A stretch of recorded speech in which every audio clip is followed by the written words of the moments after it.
এক চৈতন্যের ত্রয়ী রূপ প্রেমস্তত্ত্বের সন্ধানে। শ্রীচৈতন্য চরিতামৃত আদি লীলা 2 অধ্যায় শ্লোক 10 থেকে 20। শ্রোতৃবৃন্দ, আজকের পাঠে আমরা প্রবেশ করব শ্রীচৈতন্য চরিতামৃতের আদি লীলার এক মহাগভীর অধ্যায়ে, যেখানে প্রকাশ পেয়েছে ত্রয়ী চৈতন্যরূপ অর্থাৎ শ্রীচৈতন্য, নিত্যানন্দ ও অদ্বৈত প্রভুর অভিন্ন সত্তা। এই পাঠ আমাদের শিখাবে ভিন্নতা নয়, অন্তর্জগতে ঐক্যই প্রকৃত সত্য। শ্লোক 10।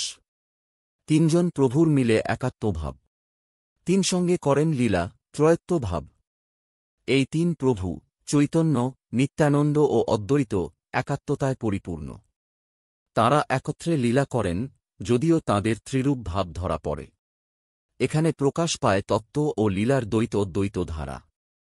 তারা স্বরূপে এক, কিন্তু লীলায় পৃথক, এটাই বৈষ্ণব দর্শনের রসাত্মক জ্ঞান। শ্লোক 11। তিন প্রভুর প্রভু শ্রীচৈতন্যচন্দ্র, তাহার ভক্ত হয়ে অন্য দোহে আখণ্ড। এই তিনজনের মধ্যে প্রধান হলেন শ্রীচৈতন্য মহাপ্রভু, এবং বাকি দুইজন নিত্যানন্দ ও অদ্বৈত তাঁর ভক্তরূপে অবস্থান করলেও স্বরূপত ঈশ্বর। এই শ্লোক বলছে ভক্তভাবই প্রকৃত ঈশ্বরভাবের পরিণতি। ঈশ্বর নিজেই নিজের ভক্তরূপে অবতীর্ণ হন। শ্লোক 13। তিনজনের একতনু, তিন রূপ প্রকাশ। তিন প্রভু হেন জানা, লীলার বিকাশ। তাঁদের শরীর এক, কিন্তু রূপ প্রকাশ তিনটি। এভাবেই তাঁরা লীলার জন্য বিভিন্ন রূপে আবির্ভূত। এটি একত্বে বহুত্ব ধারণার রসাল ব্যাখ্যা। এক ঈশ্বরই তিন রূপে লীলা করেন, ভক্ত, সেবক ও উপাস্য। শ্লোক 14। অভিন্ন স্বরূপ তিন, তত্ত্বে নাহি ভেদ। লীলা ভেদে প্রকাশ হয়, করেন চিত্তবেদ। তিনজনের মধ্যে তত্ত্বজ্ঞ কোনো পার্থক্য নেই। কেবল লীলার প্রয়োজনে তাঁদের আচরণ ও রূপ ভিন্ন দেখা যায়। এই দর্শন গৌড়ীয় বৈষ্ণবতার মূল, তত্ত্বে অভিন্ন, রস ও লীলায় বিভাজ্য। এক ঈশ্বর, অনেক রস। শ্লোক 15। শক্তি, শাক্ত, শক্তিমান, তিনে অভিন্ন। তিন রূপে প্রকাশ হন প্রেমে বিমুগ্ধ চিন্ময়। শক্তি, দেবী, শক্তিমান, ভগবান এবং শাক্ত, ভক্ত, এই তিন অভিন্ন চৈতন্য। এরা প্রেমরসে বিকশিত হয়ে তিন রূপে প্রকাশিত হন। চৈতন্য দর্শনে ভক্ত, ভগবান ও ভক্তির মধ্যকার সীমা ভেঙে গিয়ে এক প্রেমময় একতা গড়ে ওঠে। শ্লোক খোল। এক হৃদয় তহারা, তত্ত্বে এক চিন্ময়। ভক্তির সে ত্রয়ী প্রকাশ লীলামধুরময়। তাঁদের হৃদয় এক, তাঁরা সকলেই চৈতন্য তত্ত্বের অভিন্ন অংশ। প্রেম ও ভক্তির মাধ্যমে তিন রূপে মধুর লীলা করেন।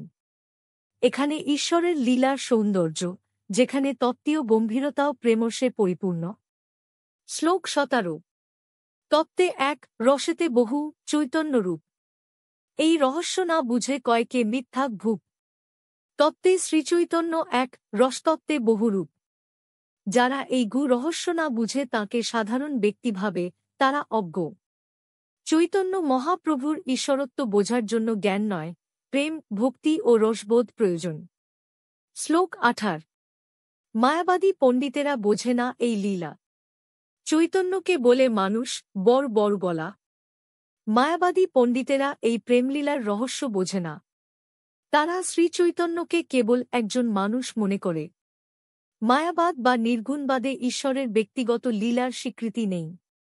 গৌড়ীয় দর্শনে ঈশ্বর পূর্ণরস। শ্লোক 19। যারা কৃষ্ণ রসে ভাসে, চৈতন্য তত্ত্ব জানে। অপরূপ প্রেমরস তত্ত্ব হৃদয়ে মানে। যারা কৃষ্ণপ্রেমে নিমজ্জিত, তারাই শ্রীচৈতন্যের তত্ত্ব সত্যভাবে উপলব্ধি করে। এখানে বলা হয়েছে তত্ত্বজ্ঞান লাভের পথ হল ভক্তি।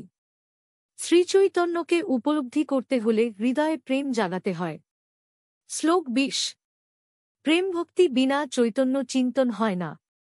তাহার রসস্বরূপ জানে রসিক মনা। ভক্তিপূর্ণ প্রেম ছাড়া চৈতন্য চেতনার উপলব্ধি সম্ভব নয়। কেবল রসজ্ঞ হৃদয়েই তার রূপ ধরা দেয়। এই শ্লোক বলছে রস, প্রেম ও ভক্তি ছাড়া চৈতন্য দর্শন মুমূর্ষু। চৈতন্য চেতনা হল আত্মার নিগু প্রেমবোধ। বাস্তবতার দৃষ্টিকোণে এই শ্লোকগুলির গভীরতা। আধ্যাত্মিক ঐক্যের বার্তা, তিন ভিন্ন ব্যক্তি, তত্ত্বে এক। আধুনিক সমাজে বিভাজন, মতভেদ ও অহংকার যখন বেড়েই চলেছে, তখন চৈতন্য তত্ত্ব আমাদের শেখায়, ভিন্ন ভিন্ন প্রকাশে আমরা এক মহাচৈতন্যেরই অংশ। ভক্তির মাধ্যমে উপলব্ধি। শ্রীচৈতন্য দর্শন যুক্তিকে অস্বীকার না করে বলে, তত্ত্বকে হৃদয়ে আনতে হলে হৃদয়কে জাগাতে হয়। যেমন ভালোবাসা বোঝার জন্য অনুভব দরকার, কেবল যুক্তি যথেষ্ট নয়। মানব জীবনের অভ্যন্তরীণ পরিবর্তন, যারা চৈতন্যতত্ত্বের গভীরে যান, তাদের মধ্যে অহংকার লুপ্ত হয়, আত্মাপ্রেমে সিক্ত হয়। ব্যক্তি জীবনে এই রূপান্তর অনেক বড় ধরনের মুক্তি এনে দিতে পারে। আধ্যাত্মিক বিজ্ঞান, 3 রূপে একই চৈতন্যের প্রকাশ আধুনিক পদার্থবিদ্যারও সাথে সাযুজ্য পায়, যেখানে একটি কণিকা একই সাথে তরঙ্গ ও বস্তু হতে পারে, ওয়েভ ফরেকো ডুয়ারি। চৈতন্য একই সাথে ভগবান, ভক্ত ও ভক্তি। এই 10টি শ্লোক আমাদের বোঝায়, চৈতন্য তত্ত্ব হল তত্ত্ব ও প্রেমের মিলন। ঈশ্বর কেবল দর্শনের বিষয় নন, তিনি প্রেমের পূর্ণ বিকাশ। আপনি যদি চৈতন্যকে বুঝতে চান, তবে হৃদয়কে প্রস্তুত করুন ভক্তি, প্রেম ও রস গ্রহণের জন্য। শ্রীকৃষ্ণ চৈতন্য প্রভু নিত্যানন্দ, শ্রী অদ্বৈত গদাধর, শ্রীবাসাদি গৌরভক্তবৃন্দ।